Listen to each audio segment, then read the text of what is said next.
Ciao a tutti e ben ritrovati sul mio canale. Sono super contenta di avervi qui oggi per parlare di un argomento, diciamo scottante, un argomento che mi sta molto a cuore e che, sono sicura, interessa anche a voi. Oggi andremo ad analizzare il libro di Neslihan Svela-Burak, Segreto inconfessabile, e soprattutto cercheremo di capire cosa asterisco o non asterisco vi dicono a riguardo. Perché, diciamocelo chiaramente, spesso si parla di certi argomenti con una patina, con un filtro che magari non corrisponde alla realtà. Quindi, preparatevi una tazza di tè, mettetevi comodi, e iniziamo questa chiacchierata. Prima di iniziare, però, un piccolo promemoria. Se siete nuovi sul canale, vi invito calorosamente a iscrivervi. Cliccate sul pulsante qui sotto, attivate la campanella per non perdervi nessun video e, soprattutto, entrate a far parte di questa community che sta crescendo sempre di più. Mi fa un immenso piacere sapere che siete qui, che mi seguite, e spero che questo video vi piaccia.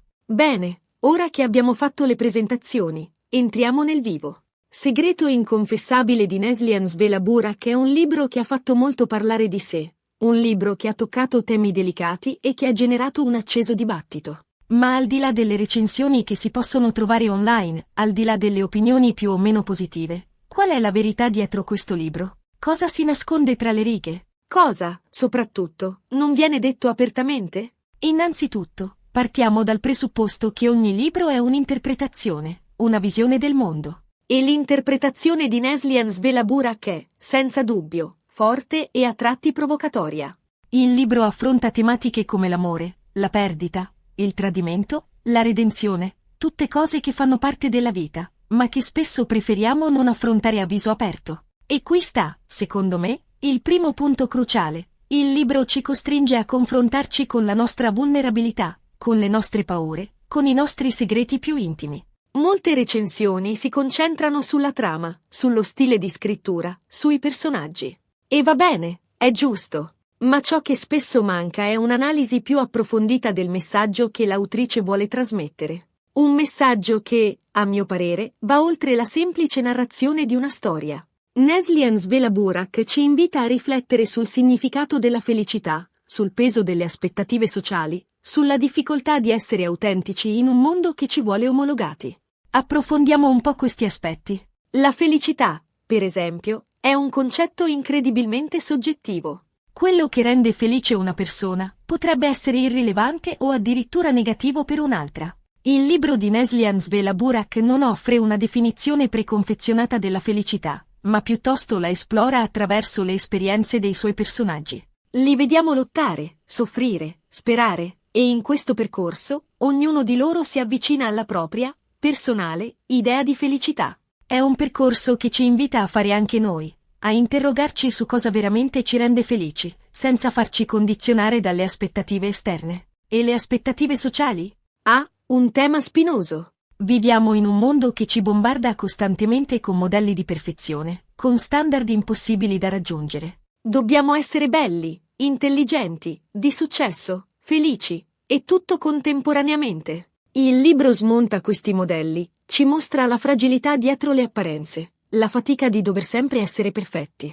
Ci ricorda che è ok non essere ok, che è ok avere delle debolezze, che è ok sbagliare.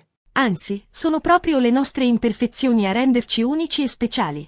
E poi c'è l'autenticità, la capacità di essere veramente noi stessi in un mondo che ci spinge costantemente a conformarci. Quante volte ci siamo sentiti dire devi essere così, devi fare questo, devi pensare in questo modo? Il libro di Neslihan Svela-Burak ci incoraggia a liberarci da queste catene, a trovare la nostra voce, a seguire il nostro cuore, anche se questo significa andare controcorrente. Essere autentici significa accettarsi per quello che si è, con i propri pregi e i propri difetti, senza cercare di imitare nessuno. Significa vivere una vita che sia veramente nostra, e non la copia di quella di qualcun altro. E qui arriviamo al secondo punto, l'autenticità. Il libro è autentico, crudo, a volte scomodo. Non ci offre soluzioni facili, non ci promette un lieto fine scontato. Ci mostra la realtà, con tutte le sue contraddizioni, con tutte le sue sfaccettature. E questo, a volte, può spaventare. Perché è molto più facile rifugiarsi nelle storie patinate, nelle favole a lieto fine, piuttosto che confrontarsi con la complessità della vita reale. È come guardare la realtà attraverso uno specchio deformante, Preferiamo vedere un'immagine idealizzata, anche se falsa, piuttosto che confrontarci con la verità, che può essere dolorosa e difficile da accettare. Ma è proprio in questa accettazione che si trova la chiave per la crescita personale, per la guarigione interiore. Il libro non ci risparmia nulla, ci mostra la bellezza e la bruttezza della vita, la gioia e la sofferenza, la luce e l'ombra. E lo fa con una sincerità disarmante, che ci costringe a guardare dentro noi stessi e a fare i conti con la nostra verità. Un altro aspetto che spesso viene sottovalutato è il contesto in cui il libro è stato scritto. Neslihan svela Burak è una scrittrice che ha vissuto esperienze molto intense, esperienze che hanno segnato la sua vita e che, inevitabilmente, si riflettono nella sua scrittura. Conoscere il suo background, la sua storia personale, aiuta a comprendere meglio il suo messaggio, a cogliere le sfumature più nascoste del suo libro. Immaginate di leggere un libro sulla guerra scritto da qualcuno che non ha mai visto un combattimento. Sarà sicuramente una lettura interessante, ma mancherà di quel realismo, di quella profondità emotiva che solo chi ha vissuto sulla propria pelle certe esperienze può trasmettere. Allo stesso modo, conoscere la vita di Neslihan svela Burak ci permette di capire da dove nasce la sua ispirazione, quali sono le sue motivazioni, quali sono le ferite che l'hanno portata a scrivere questo libro. Non sto dicendo che sia necessario conoscere tutti i dettagli della sua vita privata per apprezzare il libro, ma avere un'idea del suo percorso personale può sicuramente arricchire la nostra lettura e aiutarci a comprendere meglio il suo messaggio. Magari ha affrontato lutti importanti, superato sfide difficili, combattuto contro le ingiustizie. Tutte queste esperienze si riflettono nella sua scrittura, rendendola più autentica e potente. Spesso si parla del libro come di una semplice storia d'amore, ma a mio parere è molto di più. È un viaggio interiore, un'esplorazione dell'anima umana, un tentativo di dare un senso al dolore e alla sofferenza. E questo è un aspetto che non viene sempre colto, che non viene sempre valorizzato. L'amore è sicuramente un tema centrale nel libro, ma non è l'unico. È un amore che si intreccia con il dolore, con la perdita, con il tradimento, con il perdono. È un amore che mette alla prova i personaggi, che li costringe a confrontarsi con i loro limiti, con le loro paure, con i loro segreti. È un amore che li trasforma, che li fa crescere, che li fa diventare persone migliori. Ma il libro non si limita a raccontare una storia d'amore. È anche un'esplorazione dell'anima umana, un viaggio alla scoperta di noi stessi. Ci invita a interrogarci sul significato della vita, sul perché siamo qui, su cosa vogliamo veramente. Ci invita a confrontarci con il nostro dolore, con le nostre ferite, con le nostre ombre. E ci mostra che è possibile trovare un senso anche nella sofferenza, che è possibile trasformare il dolore in forza, che è possibile trovare la luce anche nel buio. Un'altra cosa che non vi dicono è che il libro può essere interpretato in modi diversi. Non esiste una sola lettura, una sola verità. Ognuno di noi può trovare nel libro qualcosa di diverso, qualcosa che risuona con la propria esperienza personale. E questo è, a mio parere, uno dei punti di forza del libro, la sua capacità di stimolare la riflessione, di aprire un dialogo interiore, di farci sentire meno soli.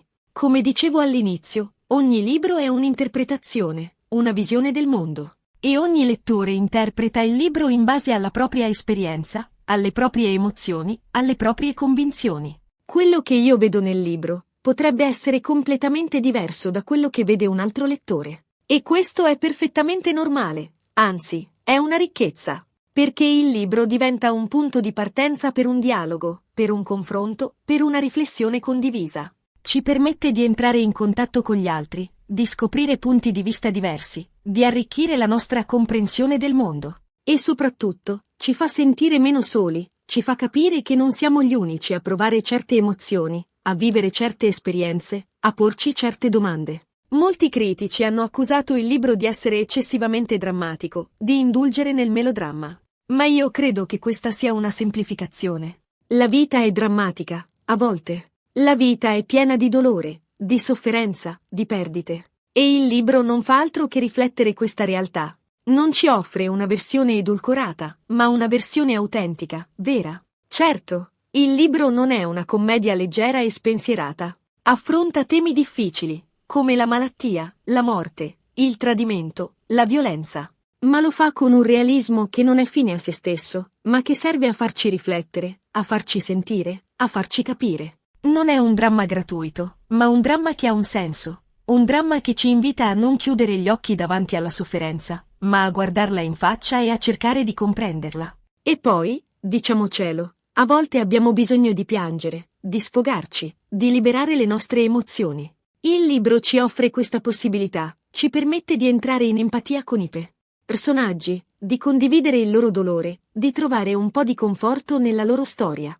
E poi c'è la questione del segreto inconfessabile. Di cosa si tratta realmente? È un tradimento? È una menzogna? È un rimpianto? O forse è qualcosa di ancora più profondo, qualcosa di legato alla nostra identità, alla nostra essenza? Il libro non ci dà una risposta definitiva. Ci lascia con la domanda, ci invita a cercare la risposta dentro di noi. Questo è forse l'aspetto più intrigante del libro, il mistero che avvolge il segreto inconfessabile. L'autrice non ce lo svela subito, ma lo lascia trapelare a poco, attraverso indizi, flashback, sguardi, silenzi. Ci costringe a interrogarci, a formulare ipotesi, a cercare la verità dietro le apparenze. E la verità, quando finalmente viene svelata, è ancora più complessa e sconvolgente di quanto avremmo potuto immaginare. Ma il segreto inconfessabile non è solo un elemento della trama, è anche una metafora della nostra vita interiore, dei segreti che custodiamo nel nostro cuore, delle paure che ci impediscono di essere veramente noi stessi.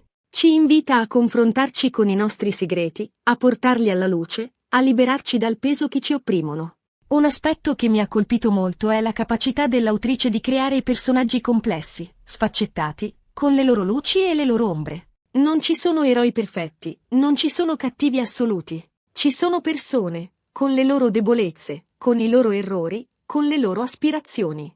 E questo rende la storia ancora più credibile, ancora più coinvolgente. I personaggi del libro non sono figure stereotipate, ma persone vere, con le loro contraddizioni, con le loro fragilità, con i loro sogni. Li vediamo lottare, soffrire, sbagliare, pentirsi, perdonare. E ci riconosciamo in loro, ci identifichiamo con le loro emozioni, con le loro paure, con le loro speranze. Non sono perfetti, ma proprio per questo sono così umani, così vicini a noi. E questo rende la storia ancora più credibile, ancora più coinvolgente. E infine, un'ultima cosa che non vi dicono è che il libro può essere terapeutico. Sì, avete capito bene. Leggere Segreto inconfessabile può essere un modo per elaborare il dolore, per confrontarsi con le proprie paure, per trovare la forza di andare avanti.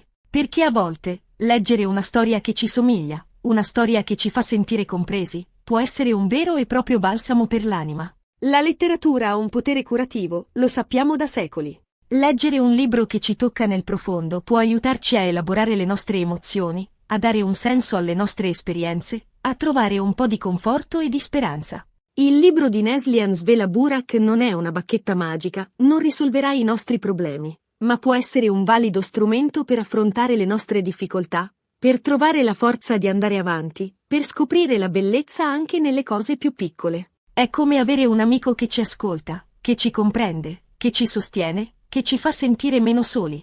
In conclusione, Segreto inconfessabile è un libro che merita di essere letto, di essere analizzato, di essere discusso. È un libro che ci invita a riflettere sulla nostra vita, sulle nostre relazioni, sul significato della felicità. È un libro che ci sfida a essere autentici, a non aver paura di mostrare la nostra vulnerabilità, a non aver paura di essere noi stessi. E questo, a mio parere, è il suo valore più grande. È un libro che ci lascia con delle domande, che ci stimola a cercare le nostre risposte, che ci incoraggia a vivere una vita più consapevole e autentica. Spero che questa chiacchierata vi sia piaciuta e che vi abbia dato qualche spunto di riflessione. Vi ringrazio di cuore per aver guardato il video fino alla fine. Spero di avervi fatto scoprire qualcosa di nuovo su questo libro e, soprattutto, di avervi spinto a leggerlo con uno sguardo più critico e consapevole. Adesso, tocca a voi. Cosa ne pensate del libro? L'avete letto? Vi è piaciuto? Qual è il vostro punto di vista?